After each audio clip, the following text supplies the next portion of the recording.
Hey everybody, it's your friendly neighborhood gaming nerd, Tex here, and I'm finally able to do the unboxing of the DragonballSparkingZero Premium Collector's Edition for PS5.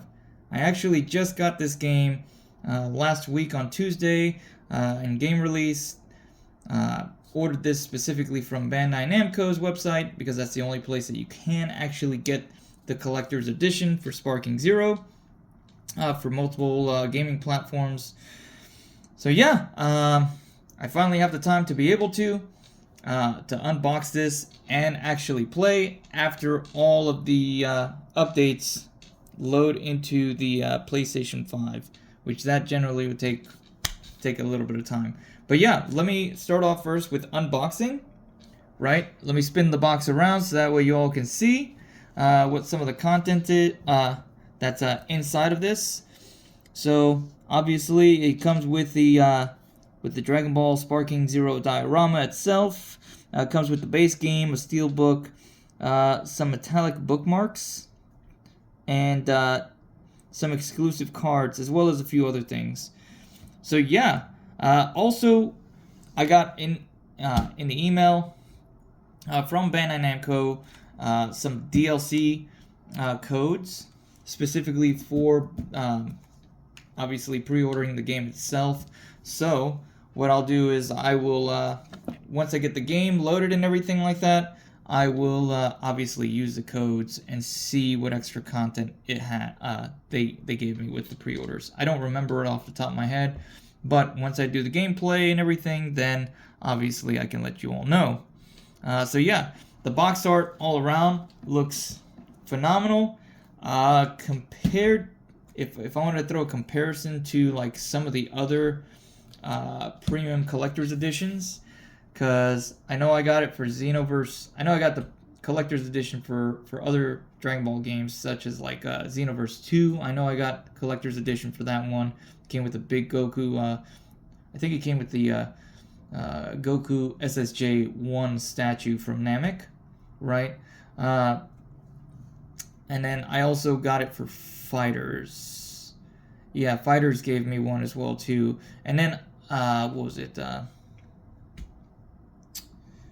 one, I'm trying to remember what it gave. I know it gave the Steelbook obviously for that piece. I don't remember which figurine or what figurine it did provide me with. Yeah, and then I think I also got the Steelbook for the last Dragon Ball game, which I have yet, I'm going to be honest, I haven't touched that game at all. Like, I have all the content for it and everything. I just haven't gotten the chance to do the playthrough, but that's one thing that I do need to, just so that way I can actually complete that game. Unfortunately, I'm like a completionist and everything like that, so I got to actually start playing that game and then actually beat it 100%, either for the trophy content on PS5, right? Because everybody likes to get those trophy content and everything, but just also to finish the game, just to beat the game and everything like that, and then just check that one off of my to-do list as far as games to complete for the system. But yeah, let me stop rambling and everything, and I'm gonna actually start cracking this thing open. So give me one moment. Let me set this light down real quick. And I'll start opening up the content real quick, like 1 second. So, please don't mind the pottery. I'm just using my kniffy real quick, like my knife to break the seal. All right, and there we go. Alrighty, let's get this. Get this cracked open. Alright, here we go. I like to keep the boxes and whatnot, especially since they're, I'm sure they're going to be super prestige. Alright, so here's all the content on the inside. You can see, obviously the diorama is going to take up a lot of that space. Then I can see a few more things. So let's pull out, obviously, the biggest thing in this collector's edition. Oh, and that is the Let's move this over to the side. The diorama. Dun, dun, dun, dun. It is done. Alright, I'm gonna dim the light on this real quick. There we go. Actually, let me lower it down. Nope, not lowering. Got it. I'll just point it downward. Perfect. Alright. So, here, and I'll just scoot to the side. So this is the diorama itself. I'm not going to crack this open right now at the moment, because I got to figure out a spot to place this at with the other dioramas. Yeah, they're taking up a bit of space. But yeah, so obviously this is Broly from Dragon Ball Super movie, right? In his super awesome legendary form. And then you have MUI Goku from Dragon Ball Super, right? Obviously the anime and the manga itself. So yeah, MUI Goku, was it Legendary SSJ Broly? Fantastic for the game itself, since there are like there's like over 100 characters in this game, because everybody's got different versions, right? So yeah, the art on it looks freaking outstanding, and I can't wait to place this diorama up, right, with some of the other figurines and everything.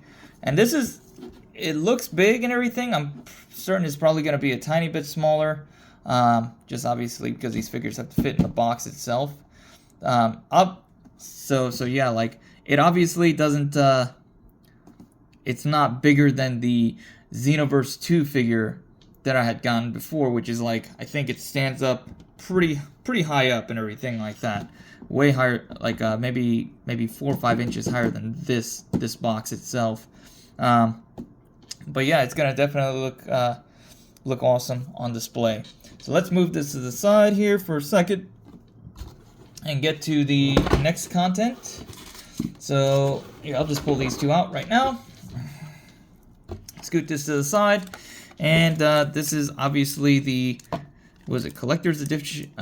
Was it Dragon Ball SparkingZero Fusion World card game? Fusion World. So I think this is the new card game that's out in Japan. I have not played. I used to collect the cards, like the old school cards and everything like that from that they used to have a long time ago. Yeah, showing my age and everything like that. And one day I'll probably like see about getting them pulled out and showing you guys, because it's like I have quite a few. I have quite a few of them and everything, and it's not just from like one card series and everything.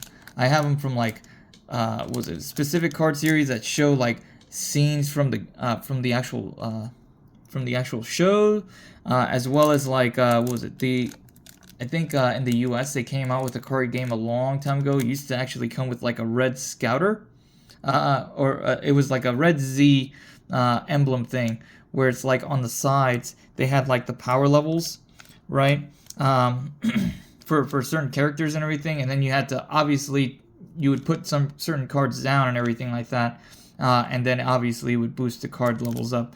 I didn't really play the game as much as or a lot. I knew what some of the rules were, but I was more so of like the collector type and everything. So it'll be almost the same thing, where it's like I'm just, take these cards, put them in a nice sleeve and everything like that, collect them and everything. It'll be nice. But the last game that I played dealing with cards, with Dragon Ball cards specifically, is the one in Japan. What was it called? I'm trying to remember. I should know this, because it's like I had actually played the arcade game, and you need cards for the arcade game itself, right? It was what was it? It was Heroes. Yeah, Dragon Ball. I think it was Dragon Ball Heroes and everything.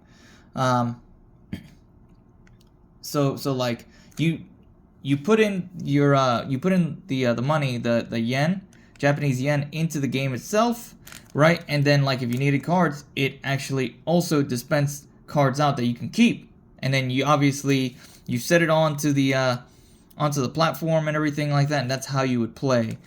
That was fun.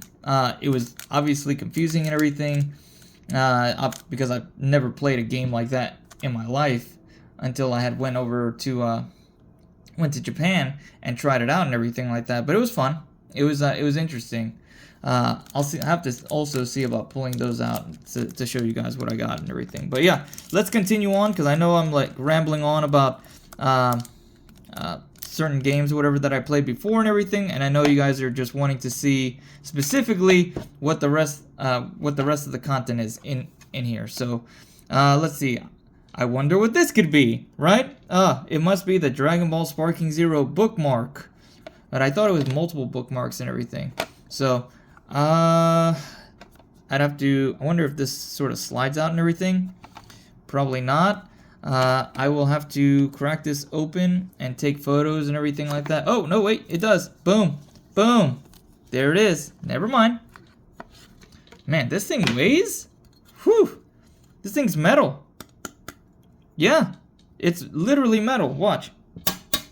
That's metal. That's a bookmark right there.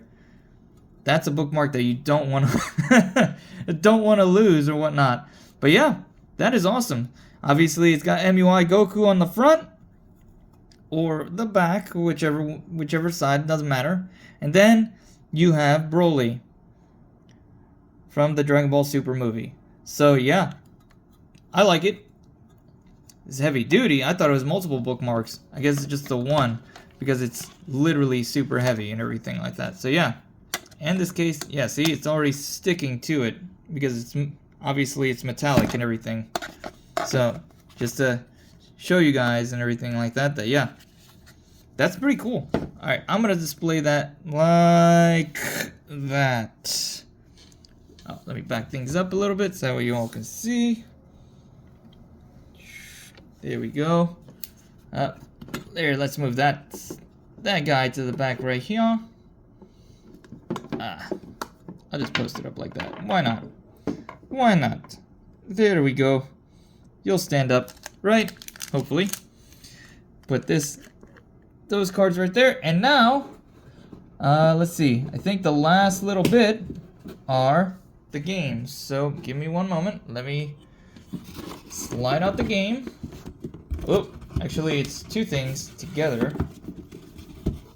1 second.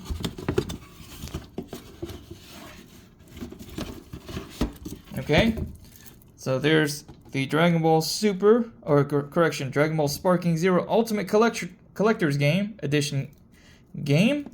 And then, last but not least, come on. There we go. And now, dun dun dun dun, the Steelbook. So the Steelbook looks really awesome. It's got Vegeta on on the front. There's the spine, and then on the back, it's Goku. And let's see if there's any art in the inside, because sometimes these have it and everything. No, unfortunately not. It just looks like I guess some space sci-fi animation stuff, whatever. But yeah, no animation on the inside. That's a little bit disappointing, but that's okay, because I guess they put it all on the they put it all on the outside, which is fine. Totally fine. But yeah, this thing looks freaking outstanding. Feels good and everything like that. Definitely will be using this to house the game. And then yeah, obviously, last but not least, is the Ultimate Edition of the game itself for PS5. Let's flip it around and everything. Here's the spine, right? Let's see what it comes with. So yeah, what was it? I said it was over 100. Yeah, it's more than 180 characters. That's a lot of characters for a game. Yeah, I used to think that like, what was it? Like some of the Capcom fighting games, right? Like Marvel vs. Capcom 2, that has a huge roster in it. I thought that was a huge roster. What was it? Capcom vs. SNK 2 had another huge roster in it as well. Yeah, even like some of the older games, like what was it, Ultimate Mortal Kombat 3, those games and everything, is like, oh man, these are huge rosters, and they just keep on building and building and building up to it, and it's like, oh, okay, well, you know, huge roster, huge roster, a small roster is like 30 characters. Huge roster is anything past 50. This is a ridiculous amount of characters and everything. So yeah. But let's see what the Ultimate Edition actually comes with. So let me get in closer, right? So it says here, you get the full game, right? And it comes with all this stuff on the side. This is just obviously in a different language and everything, so I'll just read it to you in English. So it comes with, looks like it's all the season pass, which is contains DLCs 1 through 3, which also has, I guess, the Dragon Ball Super superhero content and Daima, which just came out. It's fantastic. I saw episode 1 and everything, and it's I like it. I like it a lot. The animation's awesome. It's got comedy in it and everything like that, and it's building up as far as for like the Dragon Ball story and everything like that goes. With what the plot of it's going to be.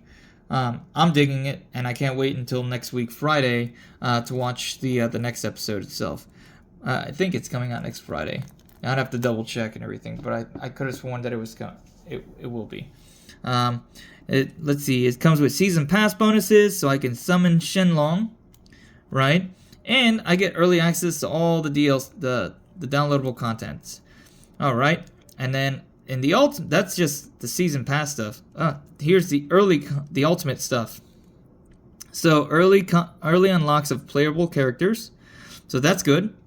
Let's see, the ultimate upgrade pack includes Goku's super costume with the power pole.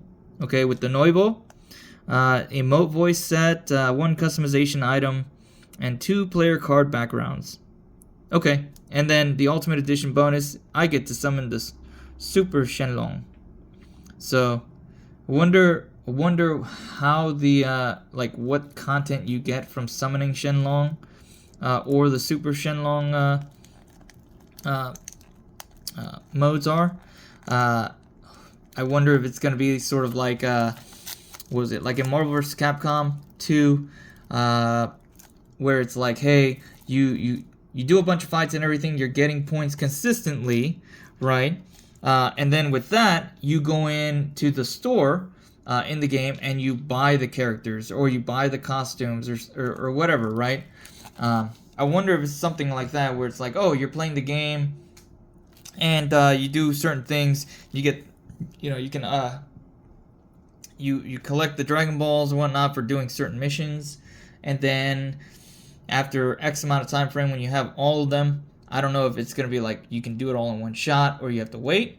So I'm just saying it sort of like that. But after that, then you can get more characters, or you get more skins or something like that, right? I'm totally down for that. That makes the game a little bit more fun, unique. You get more out of it, and it entices you sort of to, it entices you to play more and everything like that, because you got to do missions, right? So it's like, if you do those and they're only available in certain times, then like, cool, right? Then you're gonna have to in order to get all the characters, right? If you're a completionist, then you're gonna need to. But yeah, like that is all the content that's inside of the Dragon Ball Sparking Zero Premium Collector's Edition from Bandai Namco. This actually, all this whole content piece came up to, I think the retail price was $225, $230, and the only place you can get it was from the Bandai Namco website, which, I mean, that's fine, but like, I prefer not just being sort of locked down to ordering it from just the one site. I get what they're doing and everything, right? But yeah, like that's about like the only thing that I had an issue with, because trying to buy the game itself, or trying to do the pre-order piece on their website, I know that some people were having issues with actually putting in their pre-orders in there. So yeah, if you were one of the lucky ones that were able to actually get the game pre-ordered in your if you're actually able to get the game pre-ordered and everything like that, and actually got your copy, that's awesome, right? But yeah, like I feel that like these collector's editions and everything like that, they should be available in other spots and everything, because ultimately it's like either Bandai Namco is gonna get a cut of it, right? Or they're gonna get a cut of it either way, whether it's sold directly from them or if they're getting it from like a second like a third party retailer and everything like that. But every place does it different. I totally get it. Some places they have certain things available to entice you to do pre-orders and everything at their spots. You just have to look around and everything like that. But this is like one of those things where it's like, hey, it was solely exclusive, solely sold at their website itself. I did do another pre-order for another game where I think it wasn't totally locked down. It was like limited to being sold in a couple other spots, which I will also do an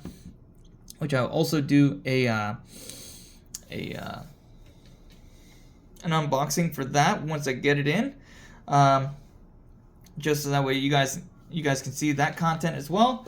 But yeah, I cannot wait to play this game. It's been a hot minute since I've played Budokai Tenkaichi. Yeah, I'm totally stoked. It's gonna take me a little bit to get used to the game itself, because I was sort of playing a few other games since I'm also trying to get ready for like some other games that are coming in this month. Like was it the new Black Ops Call of Duty Black Ops game is coming out this month, so I've been playing Cold War quite a bit.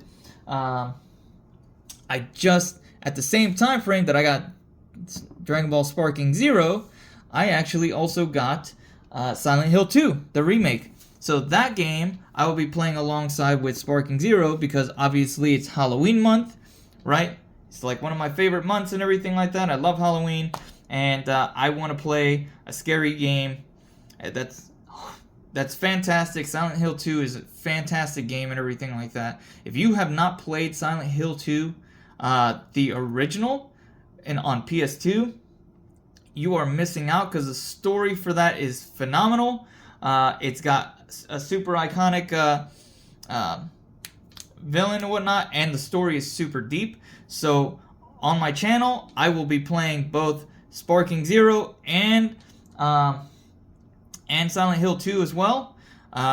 So I hope you guys come along and everything like that and watch the content and everything. It's gonna be great. If you want to play me in SparkingZero, if you have a PS5, because unfortunately, which stinks, I wish they would change this up in a lot of these newer games and everything that are on different platforms. They need to make it cross-gen for the versus modes and everything. Unfortunately, SparkingZero is not one of those games. It's not like Call of Duty Black Ops, Black Ops Cold War, or any of the other Call of Duty games after that piece, right? They really need to get these games to be cross-gen compatible, because it's just it's more content for more people to play the game with and everything, right? And I would assume that if they were doing tournaments and everything like that, you could definitely play on multiple hopefully you would be allowed to play on multiple platforms and everything like that, whatever you're comfortable with. But it's great. I'm totally down. I would be totally down for playing people on on Xbox or the Switch or something like that, or on Steam, or on PC. It'd be great, but it's not cross-gen. So that's from what I've heard or from what I've read, that's the only flaw to the game. But yeah, let's I'm gonna probably play in a little bit after these updates are done with the game, after I load it up into the PS5. So yeah, hopefully I get to see you guys on the battlefield. If you have a PS5 and you want to definitely play me, I would say in the comments section below, go ahead and just leave your PlayStation Network screen name and everything.